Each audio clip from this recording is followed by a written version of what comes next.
जय हिंद दोस्तों, स्वागत है आप सभी का एक नए वीडियो में। आज हम लोग संवैधानिक विकास से संबंधित पार्ट 2 देखेंगे। पार्ट 1 इससे पहले डिस्कस कर चुके हैं, जिसमें 20 क्वेश्चंस को डिस्कस किए थे। चलिए स्टार्ट करते हैं। पहला क्वेश्चन है, भारत सरकार अधिनियम 1919 ने निम्नलिखित में से किसको स्पष्ट रूप से परिभाषित किया था। तो 1919 को हम लोग द्वैध शासन के रूप में भी जानते हैं, जिसको मॉन्टेग्यू चेम्सफोर्ड सुधार को मॉन्टेग्यू चेम्सफोर्ड सुधार भी बोलते हैं। ठीक है, तो भारत सरकार अधिनियम 1919 ने किसको परिभाषित किया था? तो केंद्र और प्रांत में द्वैध शासन को। तो ये ऑप्शन बी इसका सही हो जाएगा, केंद्र और प्रांत सरकार का अधिकारिता को। चलिए नेक्स्ट देखते हैं। निम्न में से भारत सरकार अधिनियम 1919 के बारे में असत्य कथन को चिन्हित कीजिए। 1919 के बारे में कौन सा कथन असत्य है? तो पहला क्या बोल रहा है, ये अधिनियम मार्ले मिंटो सुधार अधिनियम के नाम से भी जाना जाता है। तो मार्ले मिंटो सुधार अधिनियम जो है 1909 को, जिसको हम लोग 1909 में जो मार्ले मिंटो सुधार हुआ था, जिसमें पृथक निर्वाचन प्रणाली को लागू किया गया था, उसको हम लोग मार्ले मिंटो सुधार बोलते हैं 1909 में।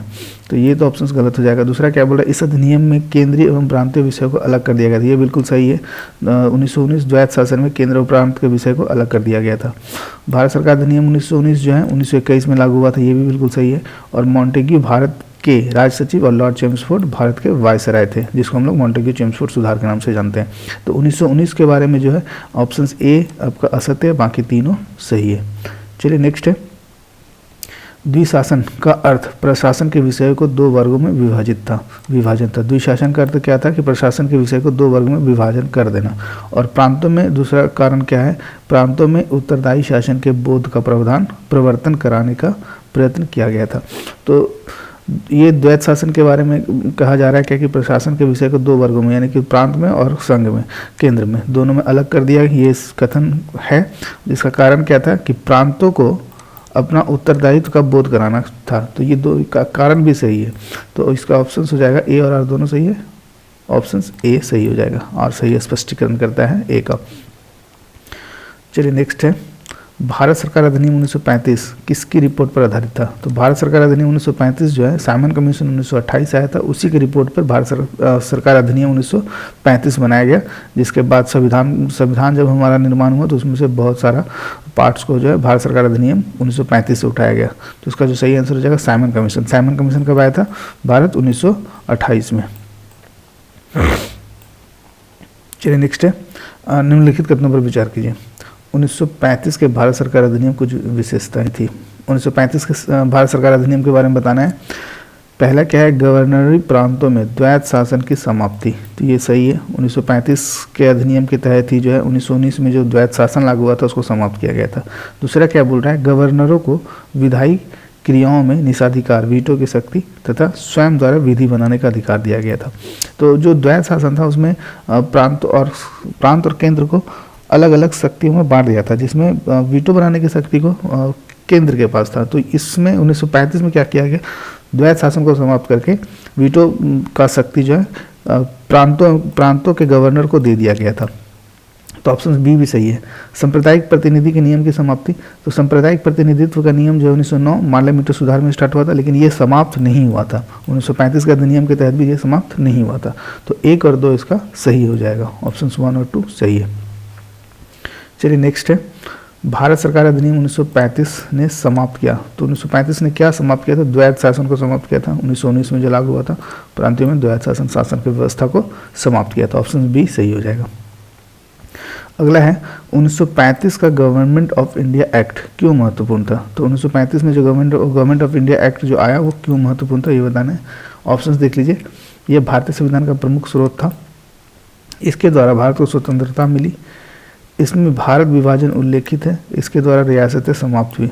तो ये जो है भारतीय संविधान का प्रमुख स्रोत था। स्वतंत्रता नहीं मिली और विभाजन का उल्लेखित नहीं, तो इसका ऑप्शन ए सही हो जाएगा। ये भारतीय संविधान का प्रमुख स्रोत था, इसलिए 1935 का गवर्नमेंट ऑफ इंडिया एक्ट महत्वपूर्ण है। चलिए नेक्स्ट है, निम्नलिखित में से किसने 1935 के अधिनियम के बारे में कहा? एक कार जिसमें ब्रेक तो है पर इंजन नहीं है। ये पंडित जवाहरलाल नेहरू ने ये शब्द कहा था, ये याद रखिएगा 1935 के अधिनियम के बारे में कि एक ऐसा कार जिसमें ब्रेक तो है पर इंजन नहीं है। ऑप्शन ए इसका सही हो जाएगा।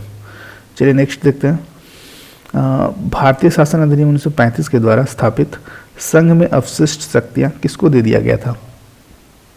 तो 1935 में जो भारत शासन अधिनियम बना उसमें केंद्र में गवर्नर जनरल पद हुआ करता था उस समय, तो उसको गवर्नर जनरल को सभी शक्तियां दे दिया गया था भारत शासन अधिनियम 1935 के द्वारा। अगला है, इसको मैच करवाना है, सूची 1 को सूची 2 से मैच करवाना है। पहला क्या बोला, द रेगुलेटिंग एक्ट 1773, भारत परिषद अधिनियम 1909 जिसमें हम लोग ये सांप्रदायिक निर्वाचन प्रणाली के नाम से जानते हैं, भारत सरकार अधिनियम 1919 और भारत सरकार अधिनियम 1935, ये चारों आपका इंपॉर्टेंट अधिनियम है। तो 1773 एक्ट के तहत क्या हुआ था, यहाँ ऑप्शन आपका देख लीजिए, सुप्रीम कोर्ट का स्थापना हुआ था 1773 एक्ट के तहत। 1774 में सुप्रीम कोर्ट का स्थापना कलकत्ता में किया गया था। दूसरा क्या है, भारतीय परिषद अधिनियम 1909 जिसमें हम लोग सांप्रदायिक निर्वाचन प्रणाली मंडल के नाम से भी जानते हैं। तो 2B का हो जाएगा 3, सांप्रदायिक निर्वाचन प्रणाली।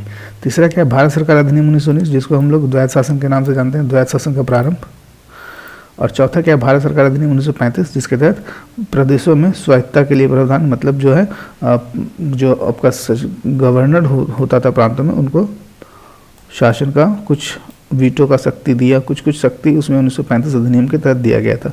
तो 1 का 4 ऑप्शन बी में आपका ये सही हो जाएगा। 1 का 4, B का 3, यानी कि भारत परिषद अधिनियम 1909 में सांप्रदायिक निर्वाचन हो जाएगा, और 1919 में हो जाएगा आपका द्वैध शासन, यानी कि C का 2 और D का 1, ऑप्शन बी सही हो जाएगा। चलिए नेक्स्ट देखते हैं, किस चार्टर एक्ट में से चीन के साथ ईस्ट इंडिया कंपनी का व्यापार का एकाधिकार को समाप्त किया गया था। तो ये क्वेश्चन हम लोग पार्ट 1 में देख चुके थे। किस चार्टर एक्ट के तहत चीन के साथ जो है ईस्ट इंडिया कंपनी के व्यापार एकाधिकार को समाप्त किया गया था 1913, चाय और चीनी के साथ। और चाय और चीनी के बिना साथ बोलेगा तो 1933, और चाय और चीनी के बिना बोलेगा तो 1913। ये पहले भी हम लोग डिस्कस कर चुके हैं पार्ट 1 में। तो ऑप्शन हो जाएगा इसका बी। चलिए नेक्स्ट है, सूची 1 को सूची 2 से मिलाना है। The regulating act 1773 supreme court का स्थापना, अभी हम लोग ये देख चुके हैं ऊपर में। ये रेगुलेटिंग एक्ट सुप्रीम कोर्ट का स्थापना हुआ था। भारतीय परिषद अधिनियम 1909 में क्या हुआ था, सांप्रदायिक निर्वाचन मंडल का स्थापना हुआ था, प्रारंभ हुआ था। 1919 में क्या हुआ, द्वैध शासन का स्टार्ट हुआ था। और जो भारत सरकार अधिनियम 1935 में क्या हुआ, प्रदेशों में स्वायत्तता के लिए प्रावधान किया गया था। तो ये हो जाएगा आपका इस तरह से। चलिए नेक्स्ट देखते हैं, प्रत्येक वस्तु प्रतीक्षा कर सकती है परंतु कृषि नहीं, ये कथन किसका है।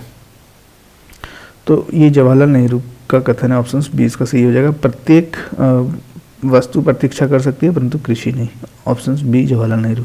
चलिए नेक्स्ट है, निम्नलिखित कथनों पर विचार कीजिए। वॉरेन हेस्टिंग प्रथम गवर्नर जनरल थे जिन्होंने भारत में ब्रिटिश ढांचे पर आधारित एक नियमित पुलिस बल की स्थापना किया। दूसरा कथन क्या है, रेगुलेटिंग एक्ट 1773 द्वारा कलकत्ता में उच्चतम न्यायालय का स्थापना हुआ, ये बिल्कुल सही है। भारतीय दंड संहिता 1860 में लागू हुआ जिसमें लॉर्ड कैनिन उस समय वायसराय थे। और यहाँ पहला जो ऑप्शन है आपका वॉरेन हेस्टिंग्स, जिन्होंने भारत में ब्रिटिश ढांचे पर आधारित नियमित पुलिस जो है कर्नावालिस के समय में स्टार्ट होता, ना कि वॉरेन हेस्टिंग्स के समय में। तो यहाँ पे ऑप्शन हो जाएगा कर्नावालिस अगर आता तो यह कथन सही हो जाता। तो कथन 2 और 3 सही है, तो ऑप्शन बी आपका सही हो जाएगा, कथन 2 और 3। चलिए नेक्स्ट है,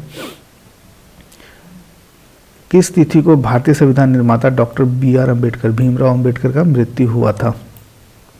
तो भीमराव अम्बेडकर का मृत्यु जो हुआ था 6 दिसंबर 1956 को था। तो आप कमेंट करके ये बताएं कि भीमराव अम्बेडकर जो है हमारे प्रथम संविधान में किस पद पर थे, कौन से मंत्री थे भीमराव अम्बेडकर। चलिए नेक्स्ट है, the new lamps of old श्रृंखला है, लेख श्रृंखला है 1993 से 94 में सर्वहारा वर्ग के साथ संपर्क से बाहर होने के लिए कांग्रेस की आलोचना की गई थी। ये लेखक का नाम बताना है, लेखक कौन था। तो इस तरह से भी क्वेश्चन आता है, the new lamps of old के लेखक कौन है, the new lamps of old के लेखक कौन है। तो इसका जो ऑप्शन हो जाएगा आपका अरविंद घोष। एक सर्वहारा वर्ग था जिससे उसको बाहर कर दिया गया था अरविंद घोष को, तो उसी समय जो है कांग्रेस का आलोचना किए थे अरविंद घोष। और the new lamps of old एक उनका बुक में इसका जिक्र हुआ था। तो the new lamps of old simple से क्वेश्चन इस तरह से भी आता है, the new lamps of old के लेखक कौन है, तो अरविंद घोष। चलिए नेक्स्ट है, अगला क्वेश्चन से कौन से प्रसिद्ध भारतीय गुरुदेव के नाम से भी जाने जाते हैं। तो गुरुदेव रविन्द्रनाथ टैगोर को जानते हैं, गुरुदेव के नाम से भी रविन्द्रनाथ टैगोर को, जिनका जन्म 1861 ईस्वी में हुआ था बंगाल में। रविन्द्रनाथ टैगोर की मृत्यु हुई थी किस वर्ष हुई थी, तो इनका जन्म जो है 1861 ईस्वी में बंगाल में हुआ था और मृत्यु जो है आपका 1941 में 1941 में इनका मृत्यु हो गया था। और इनको नोबेल पुरस्कार भी मिला था 1913 में, नोबेल पुरस्कार दिया गया था 1913 में गीतांजलि के लिए। और आपको पता होगा कि भारत का जो राष्ट्रीय गीत है जन गण मन, और बांग्लादेश का भी जो है अमर सोनार बांग्ला, दोनों के रचयिता जो है रविन्द्रनाथ टैगोर ही है। 1913 में इनको और ये दिया, नोबेल पुरस्कार दिया गया था, ये भी याद रखिएगा। चलिए नेक्स्ट है, किसने रविन्द्रनाथ टैगोर को महान प्रहरी का कहा था? महान प्रहरी किसने कहा था? तो महात्मा गांधी जो है रविन्द्रनाथ टैगोर को महान प्रहरी कहे थे। रविन्द्रनाथ टैगोर ने महात्मा गांधी को क्या कहा था? तो महात्मा शब्द जो जुड़ा हुआ है महात्मा गांधी के साथ, ये रविन्द्रनाथ टैगोर ने कहा था महात्मा गांधी के बारे में चंपारण आंदोलन के समय। चंपारण आंदोलन 1917 में हुआ था, उसी समय रविन्द्रनाथ टैगोर ने महात्मा गांधी को महात्मा कहकर संबोधित किए थे। चलिए नेक्स्ट है, किसने ये लिखा था कि भारत की मुक्ति महात्मा गांधी के नेतृत्व में नहीं होगी? भारत की मुक्ति महात्मा गांधी के नेतृत्व में नहीं होगी, ये किसने लिखा था? तो ये सुभाष चंद्र बोस ने, अपना एक बुक था उसमें सुभाष चंद्र बोस ने ये लिखा था कि महात्मा गांधी की मुक्ति जो है, भारत की मुक्ति जो है महात्मा गांधी के नेतृत्व में नहीं होगी। इसका आंसर हो जाएगा ऑप्शन डी। चलिए आज के लिए फिर इतना ही, मिलेंगे फिर नेक्स्ट वीडियो में कुछ नए टॉपिक के साथ। जय हिंद।